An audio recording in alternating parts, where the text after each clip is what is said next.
Assalamualaikum warahmatullahi wabarakatuh. Alhamdulillah wassalatu wassalamu ala rasulillah sayyidina wa maulana Muhammadin sallallahu alaihi wasallam. Subhanaka la ilma lana illa ma 'allamtana innaka antal alimul hakim. Rabbi shrah li sadri wa yassir li amri wahlul 'uqdatam min lisani yafqahu qawli. Teman-teman yang dimuliakan oleh Allah Subhanahu wa taala, mudah-mudahan berkat pembacaan maulid tadi yang sakit di antara kita disembuhkan oleh Allah Subhanahu wa taala.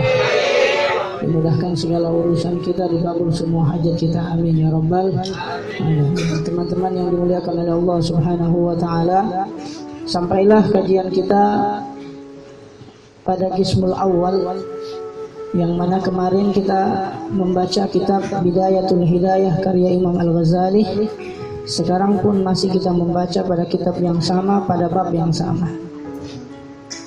Sedikit untuk mengingatkan kembali, kemarin kita mempelajari bagaimana amalan sunnah itu dapat memancing kecintaan Allah kepada kita.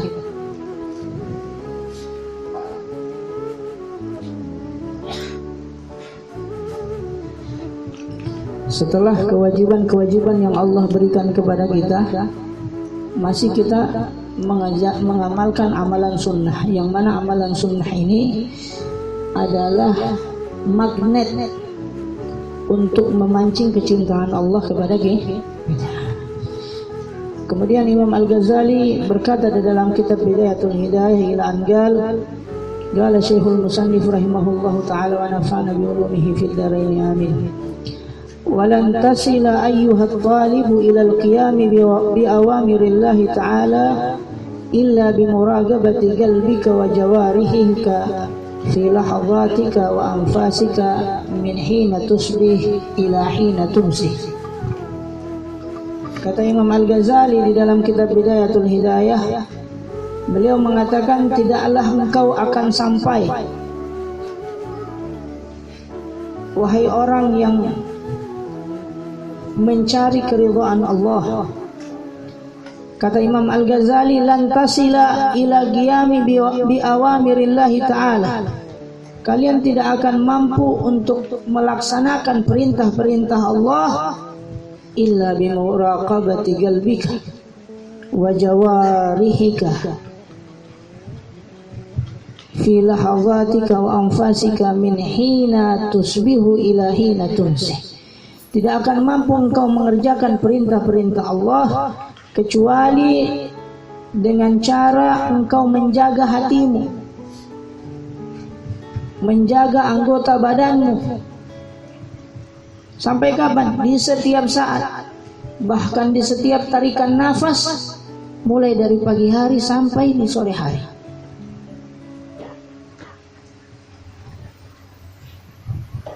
Jadi orang, kata Imam Al-Ghazali, tidak akan sampai pada derajat di mana dia termasuk daripada orang-orang yang mengerjakan perintah-perintah Allah. Tidak akan sampai ke situ kecuali orang yang menjaga hatinya. Jadi kalau ada orang bertanya, kalau mau hijrah, apa yang duluan harus dilakukan? Yang duluan dilakukan adalah menata hati. Karena hati ini cermin, tempat Allah Subhanahu wa taala melihat. Kalau sudah baik hatinya, maka insya Allah perintah-perintah Allah menjadi ringan baginya. Ketahuilah bahwasanya tidak mungkin mulai dari pagi hari sampai sore hari kita melakukan ketaatan setengah mati. Maka Imam Al-Ghazali memberikan tips, cara. Kata Imam Al-Ghazali, fa'alam anna Allah ta'ala muttali'un ala dhamiri. Caranya supaya kita taat kepada Allah, hendaknya kita mengetahui bahwa sesungguhnya Allah ini muttali'un ala dhamiri. Allah melihat semua yang ada di dalam diri hati kita ini. Wa musyrifun ala zahirika wa batinika. Dan Allah itu mengetahui zahir dan batin kita. wa muhitun bi jami'i lahazatika wa khataratika wa khutuwatika wa sairi sakanatika wa harakatika. Dan Allah Subhanahu wa taala ini mengetahui semua waktu-waktu yang berlalu dari kita, semua lintasan-lintasan hati yang pernah terbesit di dalam hati, bahkan semua langkah-langkah kita, bahkan setiap diam kita di dalam pergerakan kita. Allah Subhanahu wa taala Maha tahu. Wa annaka fi muhalatatika wa khalawatika mutaraddidun baina yadayhi. Ketahuilah, kata Imam Al-Ghazali, bahwasanya sesungguhnya di dalam kesendirianmu, di dalam engkau bergaul dengan teman-temanmu, kau berada mutaraddidun baina yadayhi, artinya mundar-mandir pada genggaman Allah Subhanahu wa taala. Kemana saja kau pergi, ke atas gunung, ke dalam lautan, di tempat yang sepi, tempat yang ramai, ketahuilah bahwasanya engkau itu masih berada dalam genggaman Allah. Fala yaskunu fil mulki wal malakut sakinun. Kata Imam Al-Ghazali, ketahuilah tidaklah di alam semesta ini ada sesuatu yang diam. Wala yataharraku mutaharrikun. Tidaklah bergerak di alam semesta ini illa wajabbarus samawati wal ardi muttali'un alaih, kecuali Allah pemilik langit dan bumi ini mampu melihatnya. Ya'lamu kha'inatal a'yuni wa ma tukhfi sudur. Bahkan Allah mengetahui khianat mata, wa ma tukhfi sudur, dan apa yang terbesik di dalam hati. Wa ya'lamu sirra wa akhfa. Bahkan Allah Subhanahu wa taala Maha mengetahui rahasia dan apa yang disembunyikan. Kata Imam Al-Ghazali, kita tidak akan mampu taat kepada Allah kecuali kita merasakan bahwa Allah Subhanahu wa taala melihat semua gerak-gerik kita.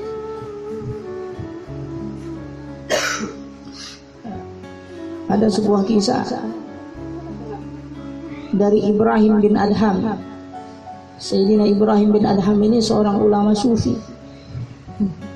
Dia suka mengembara dan dia suka bergaul dengan para pendosa.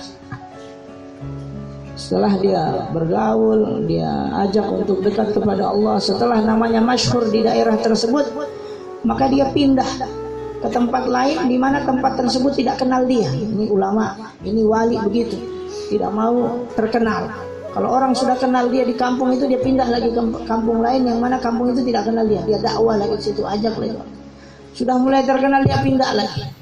Ini ulama, dijaga hatinya jangan sampai sombong. Pernah suatu ketika dia bertemu dengan seorang pezina, orang yang ahli maksiat. Dia berkata kepada Ibrahim bin Adham, wahai guru, wahai syekh, saya mau minta izin, bolehkah berzina? Ada preman minta izin sama ulama, bolehkah berzina? Kalau kita bakar,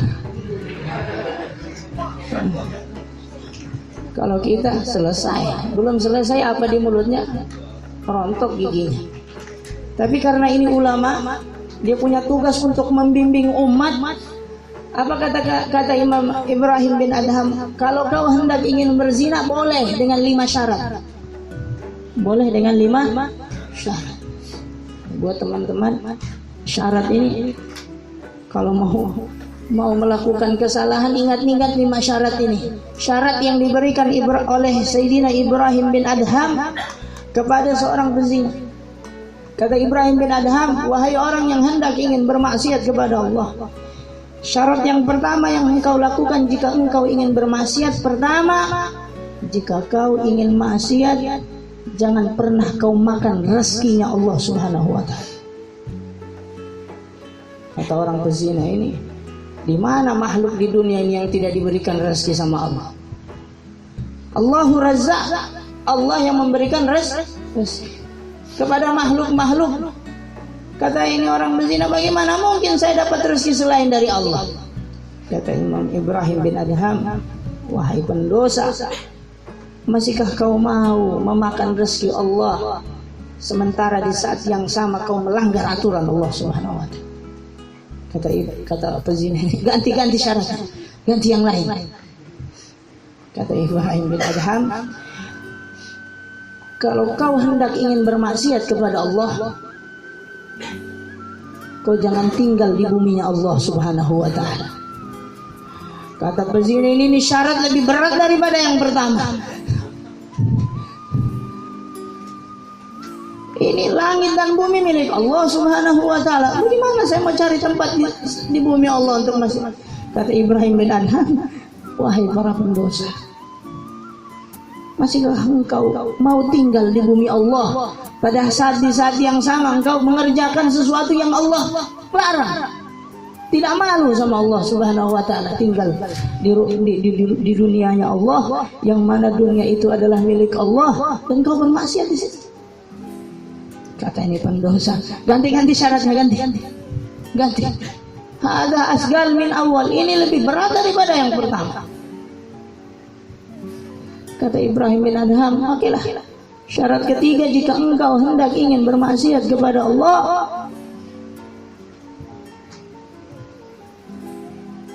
kau cari tempat yang mana tempat tersebut tidak dilihat oleh Allah. Saya bilang, Allah, ini lebih berat daripada yang kedua. Di dunia ini mana tempat yang tidak Allah Subhanahu wa taala lihat? Allahu Sami'un Basir. Allah Maha mendengar, Allah Maha melihat. Bahkan di dalam riwayat disebutkan Allah mampu melihat semut hitam di waktu malam gelap gulita di atas batu yang sangat pekat. Bahkan Allah mampu mendengar hentakan kaki semut tersebut. Kalau kita ragu,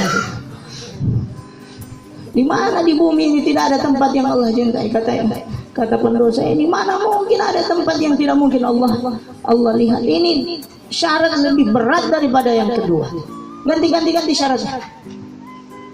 Saya mau bermaksiat ini. Kata Ibrahim bin Adham, kalau kau hendak ingin maksiat, kalau seandainya nanti datang ajal mau menjemput dirimu, nanti kalau sementara maksiat ente, bilang sama malaikat Israel, jangan dulu, santai dulu ya, anak maksiat ya. Kata orang ini, wahai Ibrahim bin Adham, apabila datang ajal seseorang, tidak mungkin ajal tersebut akan diundur satu saat atau dimajukan satu saat. Kalau sudah datang tidak ada yang bisa tolak.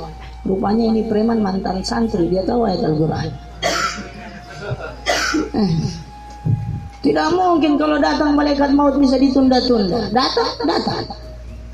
Kata Ibrahim bin Adham, wahai pendosa, bagaimana mungkin engkau hendak bermaksiat kepada Allah, padahal kau tahu jika ajal itu datang tidak akan mampu ditolak sesaat saja ataupun dikedepankan sesaat saja. Kata orang ini, kalau begitu ganti syaratnya, tidak sanggupan. Kata Ibrahim bin Adham, yang terakhir, kalau seandainya engkau masih hendak ingin mau bermaksiat kepada Allah, silahkan maksiat.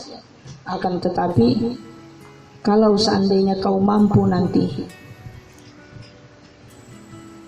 melawan malaikat Zabadiyah yang akan menarik lehermu, membawa engkau di neraka dan melemparnya ke dalam jahanam, kalau seandainya kau mampu melawan malaikat itu, maka silahkan bermaksiat. Kata orang berzina, sudah cukup, tahu saya kasih syarat sudah, tidak mampu anak. Apa yang kita ambil manfaat dari cerita ini? Man arafa nafsah faqad arafa rabbah. Siapa yang mengenal dirinya, maka dia kenal Tuhannya. Hendaknya kita ini mesti tahu diri. Makanya Imam Al-Ghazali mengatakan kita tidak akan mampu menjalankan perintah-perintah Allah kecuali dengan merasakan bahwa Allah itu begitu memantau kita.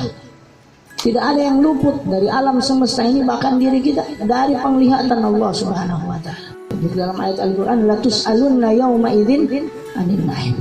benar-benar kalian akan ditanya oleh Allah, dimintai pertanggungjawaban dari semua nikmat-nikmat yang telah Allah hamparkan kepada kalian semasa hidup di dunia. Nah, dengan cara seperti ini maka kita akan terus taat kepada Allah dengan merasakan apa? Merasakan bahwa Allah Subhanahu wa taala melihat kita. Sedikit lagi. Maka apa yang kita lakukan sebenarnya seharusnya di dunia ini, kata Imam Al-Ghazali, fata'addab ayyuhal miskin zahiran wa batinan baina yadayillahi ta'ala ta'addubal 'abdi dzalilil muznib fi hadratil malikil jabbaril qahhar.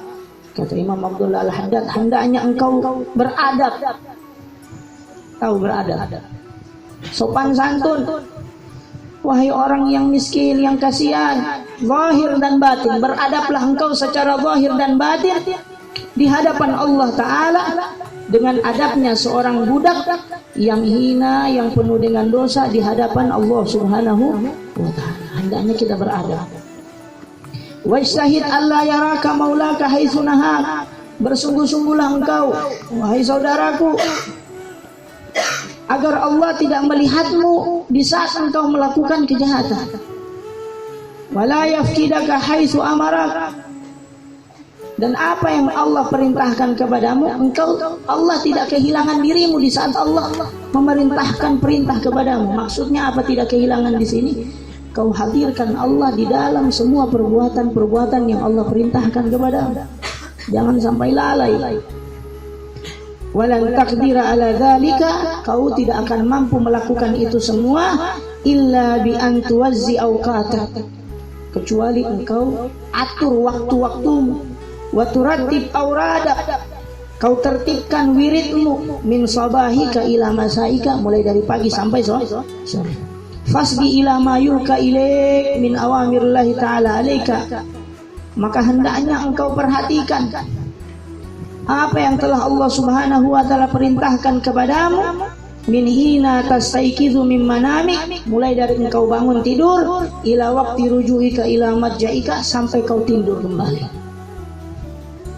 Makanya Imam Al-Ghazali dalam kitab Hidayatul Hidayah ini, beliau akan mengupas tentang adab-adab. Nanti insya Allah pada pertemuan berikutnya kita bahas nanti bagaimana adab itu bangun daripada tidur. Kita mencoba mendekatkan diri kepada Allah dengan sunnah. Hari ini banyak orang bangun tidur, yang lain yang dilihat. Bangun tidur langsung lihat HP, lihat statusnya, siapa yang like, siapa yang share, siapa yang komen, siapa. Dilihat, bangun tidur. Usahakan. Di akhir zaman ini banyak sudah orang lalai dari sunnah-sunnah Nabi. Maka kita jadikan nanti apa yang kita pelajari ini, sunnah-sunnah tidur ini, kita amalkan walaupun sekali seumur hidup minimal. Karena kata Nabi sallallahu alaihi wasallam, man ahya sunnati faqad ahabbani, siapa yang menghidupkan sunnahku berarti dia cinta kepadaku. Wa man ahabbani kana ma'i fil jannah, siapa yang cinta kepadaku berarti dia akan bersamaku di surganya Allah Subhanahu wa taala. Mudah-mudahan Allah Subhanahu wa taala tumbuhkan rasa cinta kita kepada Rasulullah dengan mengamalkan sunnah-sunnah baginda Rasulullah sallallahu alaihi wasallam. Sunnah yang paling terkecil terakhir ini. Sunnah yang paling terkecil adalah menghormati yang lebih tua, menyayangi yang paling kecil. Jadi kalau yang muda musafah, jabat tangan. Saya tidak mau cium tangannya kakak itu. Kata Nabi SAW, man tawadda'a rafa'ahu Allah, wa man takabbara wada'ahu Allah. Rawahu Abu Nu'aim. Siapa yang tawadu, merendah diri di hadapan orang yang lebih tua darinya, maka Allah angkat derajatnya di sisi Allah. Kau merendah diri sama orang yang lebih tua, atau merendah diri kepada yang lebih muda. Makanya guru-guru kita itu kalau yang orang tua jangan cium tangannya. Kalau anak kecil cium tangannya, dicium balik tangannya untuk menghargai. Tidak hina kau di dunia seperti itu. Maaf saya cium tangannya. Tidak hina kau. Justru di saat yang sama ketika engkau merendahkan diri, Allah angkat derajat. Sama siapapun orang tua kita, ketemu sama siapapun yang lebih tua dari, cium tangannya, ambil berkah. Sebaliknya, wa man takabbara wada'ahu Allah, siapa yang takabur, siapa yang sombong, Allah akan hinakan derajatnya. Mudah-mudahan Allah Subhanahu wa taala tinggikan derajat kita lewat mengikuti sunnah baginda Rasulullah